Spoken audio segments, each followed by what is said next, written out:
റമളാൻ വിട പറയുകയാ, റമളാൻ വിട പറയുകയാ.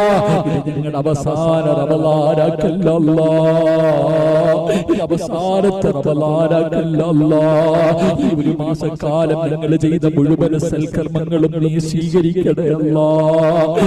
എന്തെങ്കിലും പോരായ്മകൾ വന്നിട്ടുണ്ടെങ്കിൽ നീ പുറത്തു മാപ്പാക്കണേ അല്ലാഹ്.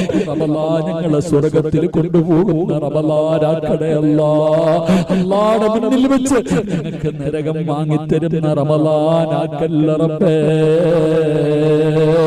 ദുആയ കബൂലാക്കണേ പടച്ചവരേ. ഈ കഷ്ടപ്പെട്ടുണ്ടാക്കിയെടുത്ത ഈമാൻ നിലനിർത്തി തരണേ റഹ്മാനേ, നിലനിർത്തി തരണേ റഹ്മാനേ. അടുത്ത വർഷം ഇതിനേക്കാളും നന്മകൾ ചെയ്തുകൊണ്ട് നിന്നിലേക്ക് അടുക്കാൻ നിങ്ങൾക്ക് ആയുസ് നൽകണേ അല്ലാഹ്, ഭാഗ്യം നൽകണേ അല്ലാഹ്. ഈ നീട്ടിയ കയ്യെ തട്ടല്ലേ അല്ലാഹ്. ഒരുപാട് പേര് ആമീൻ പറയുന്നുണ്ട് റഹ്മാനേ. ഹജ്ജ് ചെയ്തവരുണ്ട് റഹ്മാനേ, ഉംറ ചെയ്തവരുണ്ട് റഹ്മാനേ, ഖുർആൻ ഖത്ം ഓതിയവരുണ്ട് റഹ്മാനേ, ഇസ്തിഗ്ഫാറുകൾ അധികമായി പറഞ്ഞവരുണ്ട് റഹ്മാനേ, ഒരു വഖത്ത് പോലും മുടക്കാത്തവരുണ്ട് റഹ്മാനേ, പ്രായമുള്ളവരുണ്ട് റഹ്മാനേ, ഗർഭിണികളുണ്ട് റഹ്മാനേ, രോഗികളുണ്ട് റഹ്മാനേ, കൊച്ചുകുട്ടികളുണ്ട് റഹ്മാനേ, 40 പേരിൽ കൂടുതലുണ്ട് റഹ്മാനേ. എല്ലാവരും നോമ്പുകാരാണ് റഹ്മാനേ.